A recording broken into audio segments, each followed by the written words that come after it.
This is a dramatic reading of Sex and Unified Field Theory R&D, a blog by the Stand-Up Physicist, available at science2.0.com.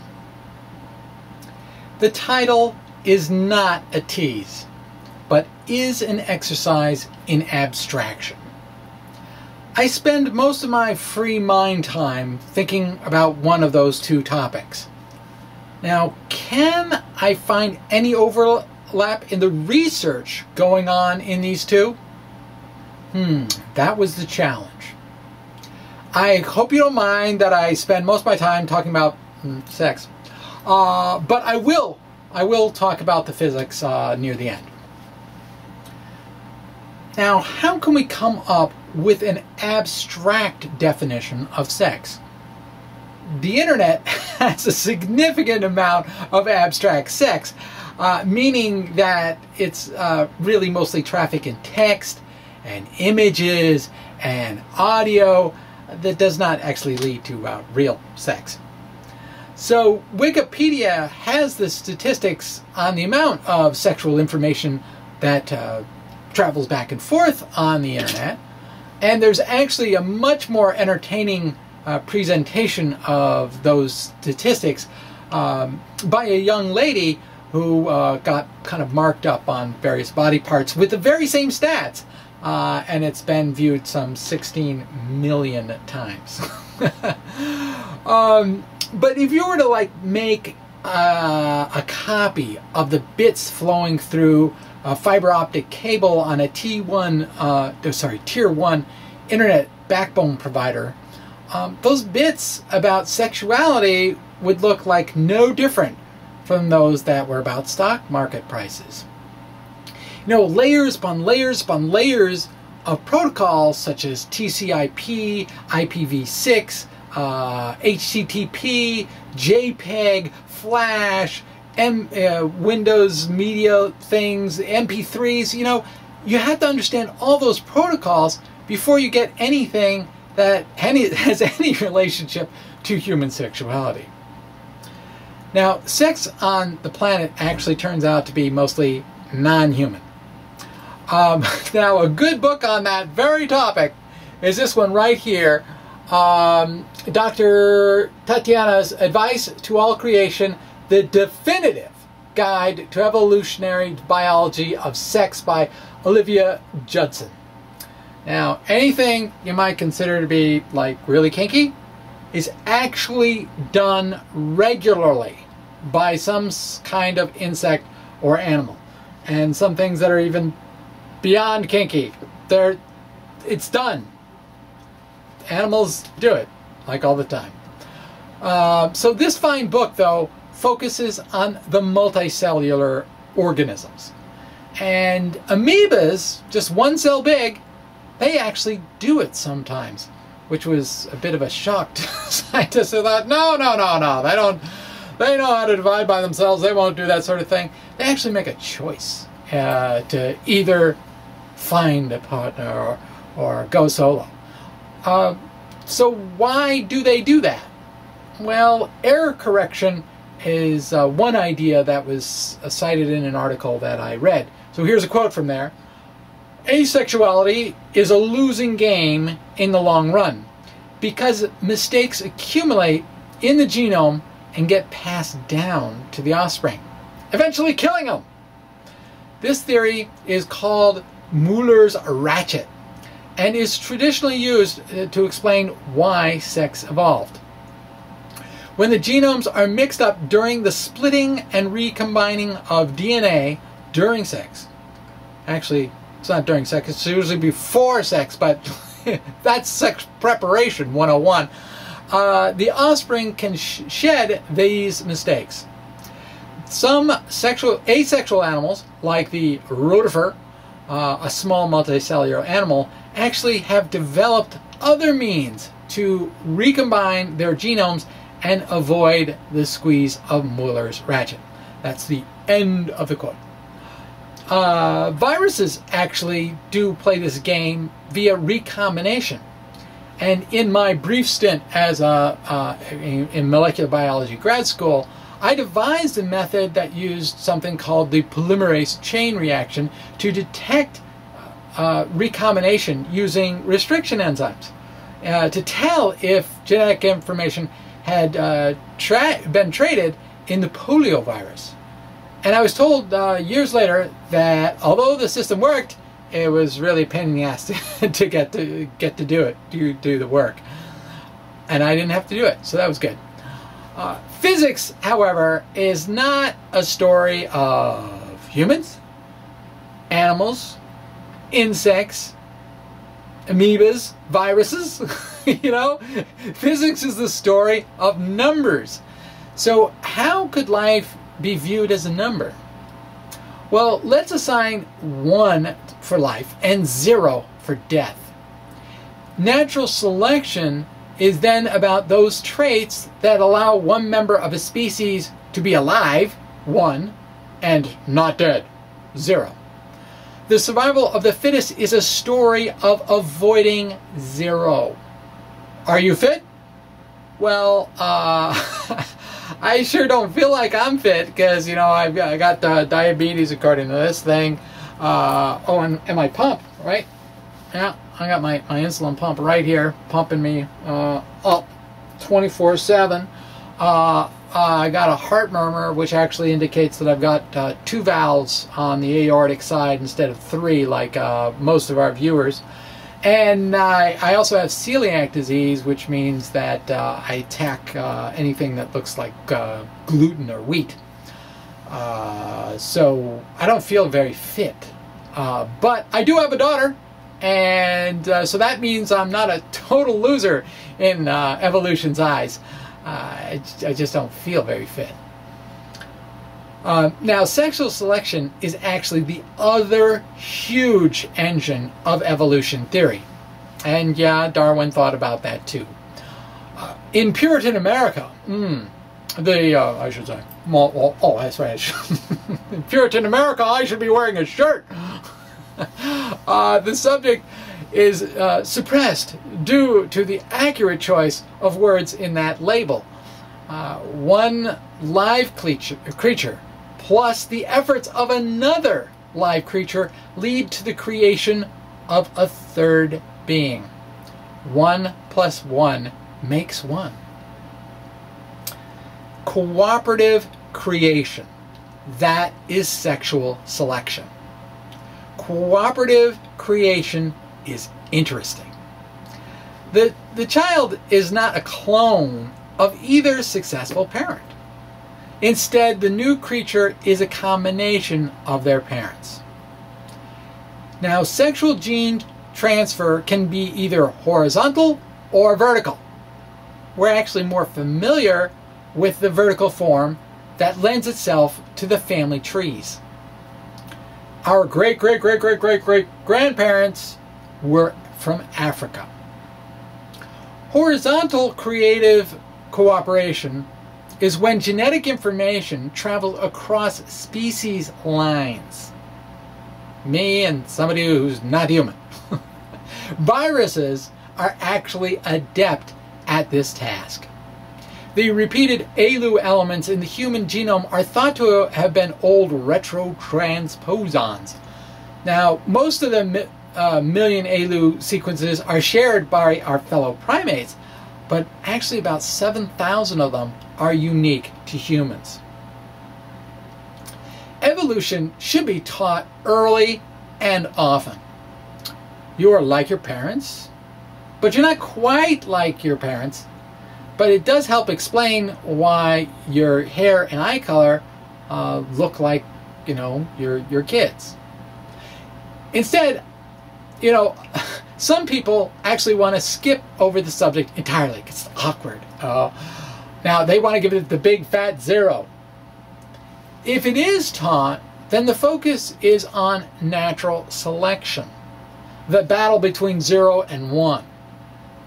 And that's the way big business does things. And that's why most big businesses end up failing on a rather short time scale. It is rare to bring up sexual selection. That is just too bad, because a lot of the wackiest things happen, you know, like from this book, because of vertical sexual selection. The peacock's tail being the most famous of many possible examples. Horizontal sexual selection is like never discussed, because that's like freak show material.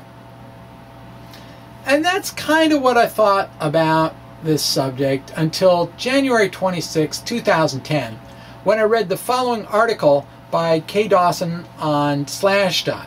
So here's a quote.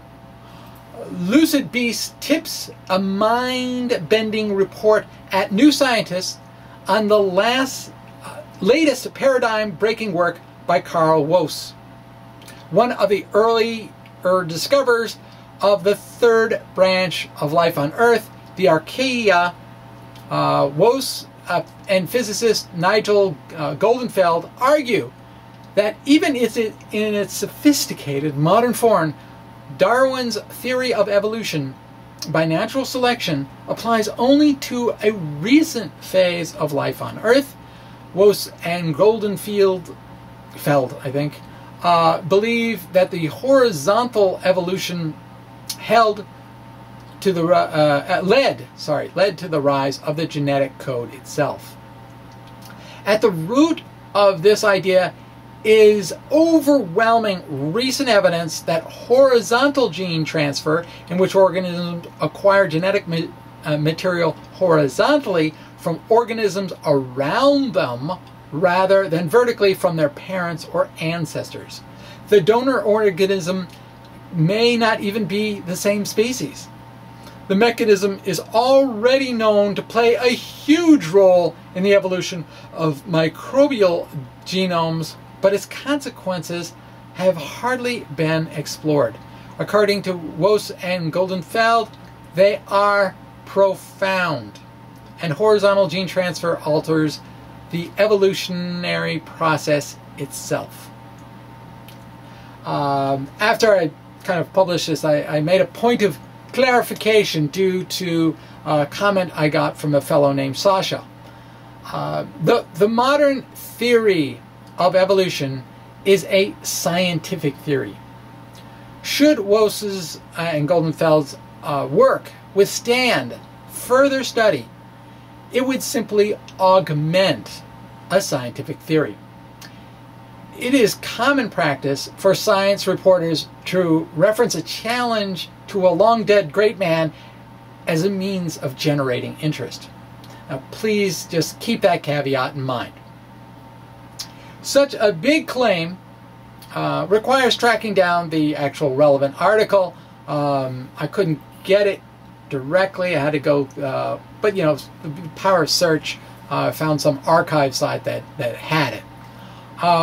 I mean, Carl Woese was active in the days of when the genetic code was actually cracked. This was not a trivial job, requiring actually creativity at the biochemical lab bench.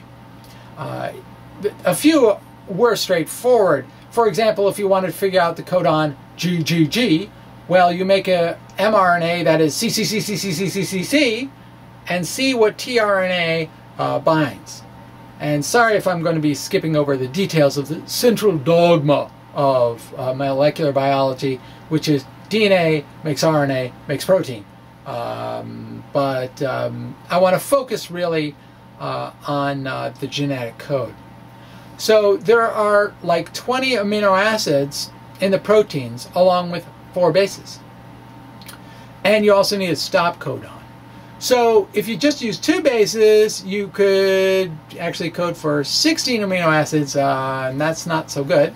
But if you had a code that used 3 bases, then you can get 3 to the 4, which is 64 codons.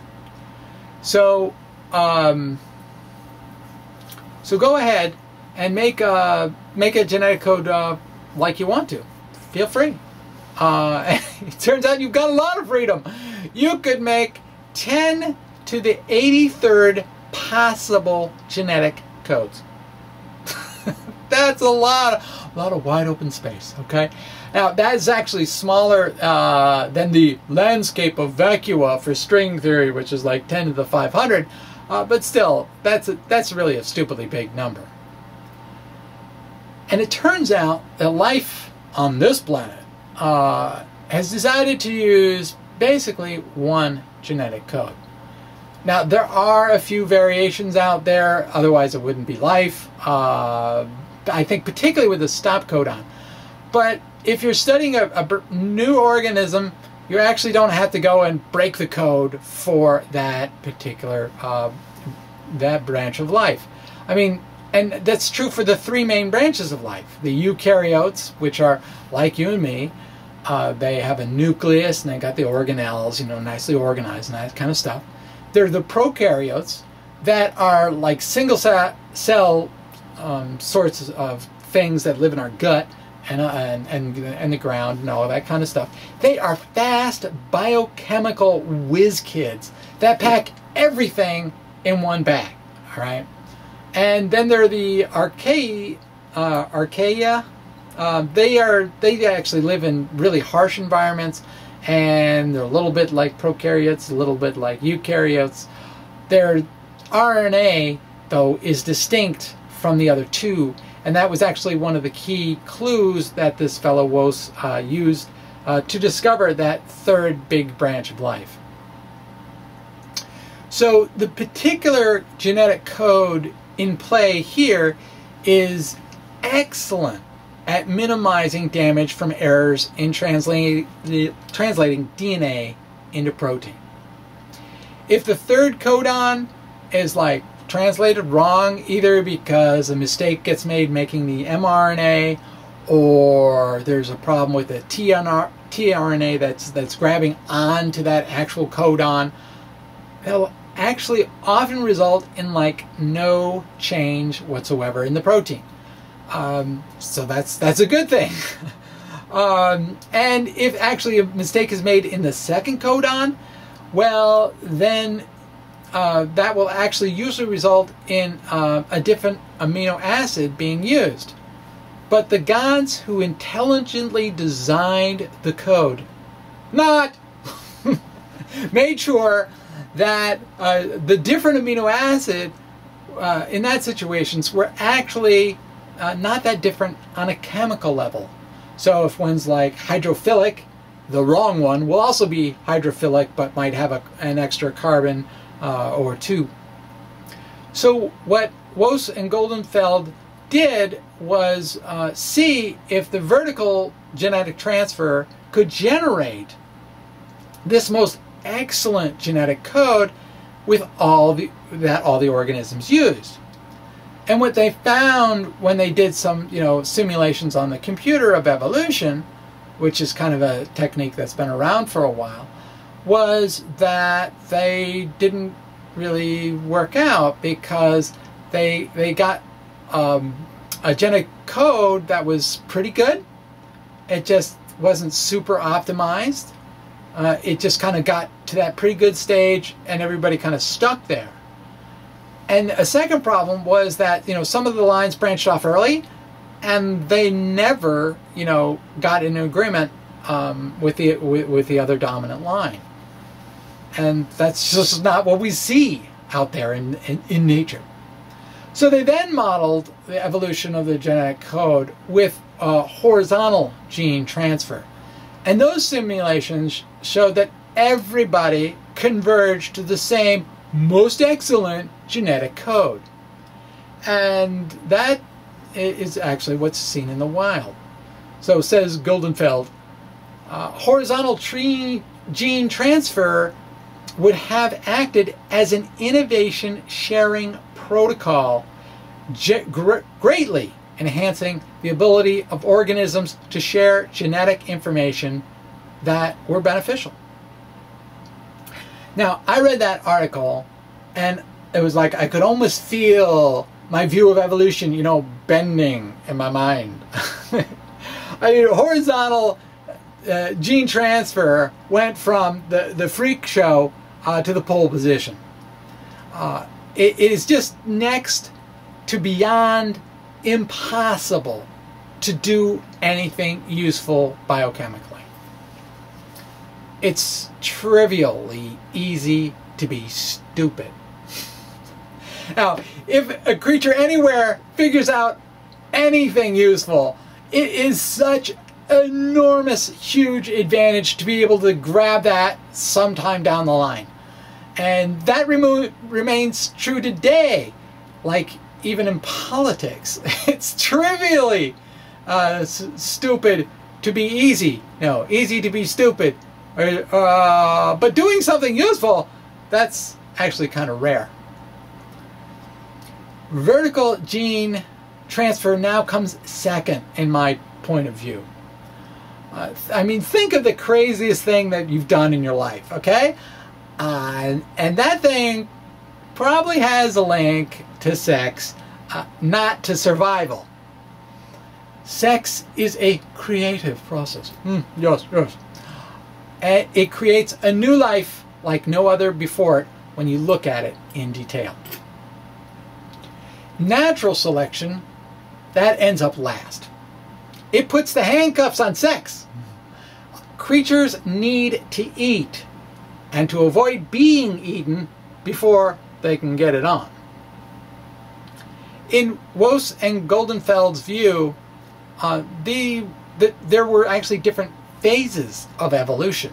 The earliest mode was dominated by horizontal gene transfer, and sometime later, life jumped onto the natural selection track. Now, I'm not going to publish anything on this particular subject, but I think there's always going to be this dynamic tension between horizontal gene transfer, vertical gene transfer, and natural selection. It's a trifecta.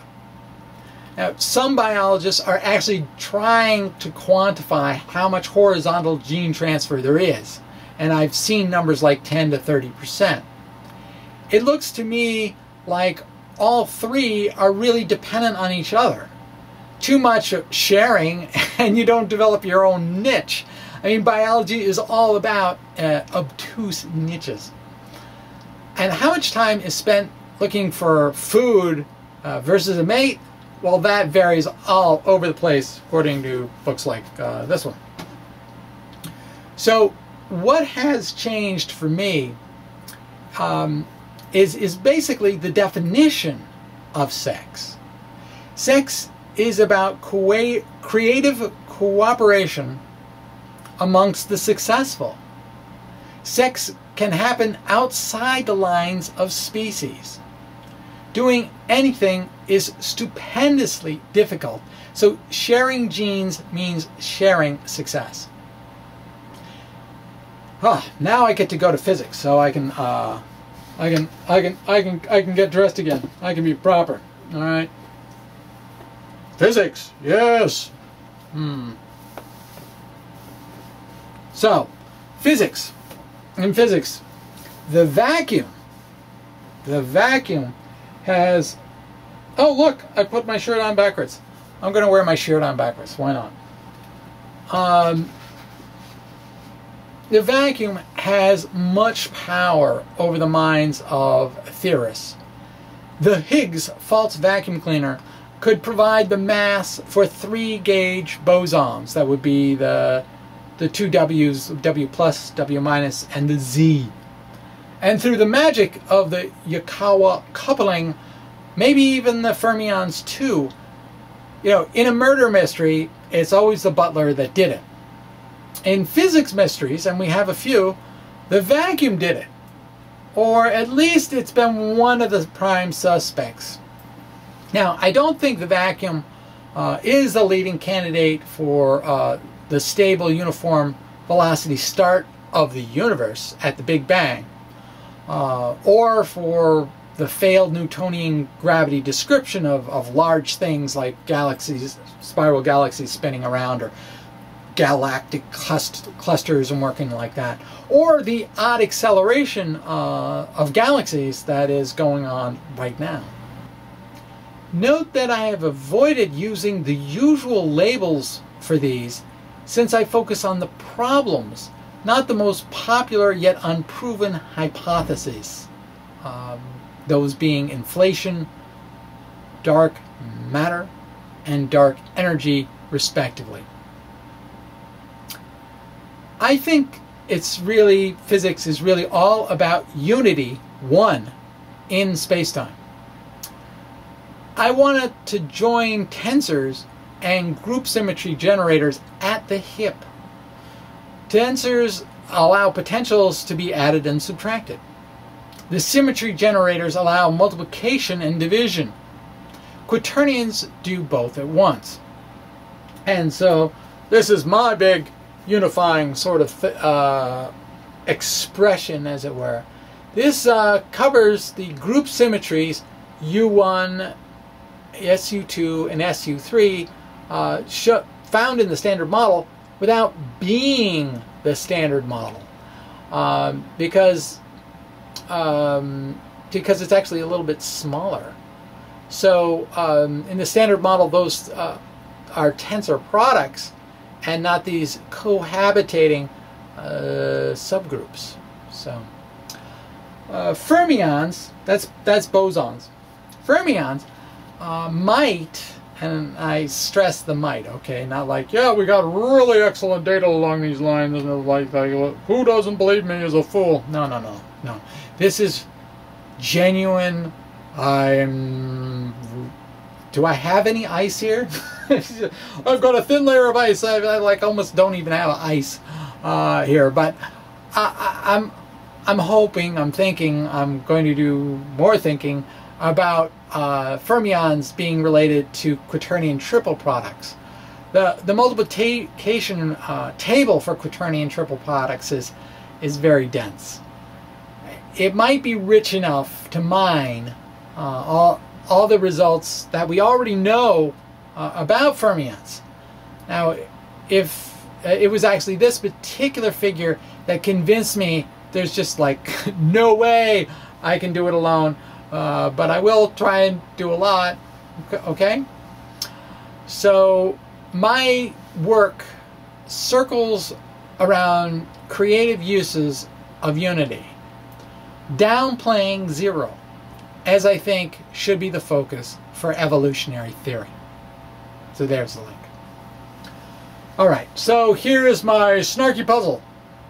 So think about the animation of 1, 0, 0, 0. That's for time being 1, and the space location 0, 0, 0. Now compare and contrast that with the animation 0.9, 0, 0, 0, and 1.1, 0, 0, 0. Reflect on the standard model symmetries in curved spacetime. All right. Thank you very much.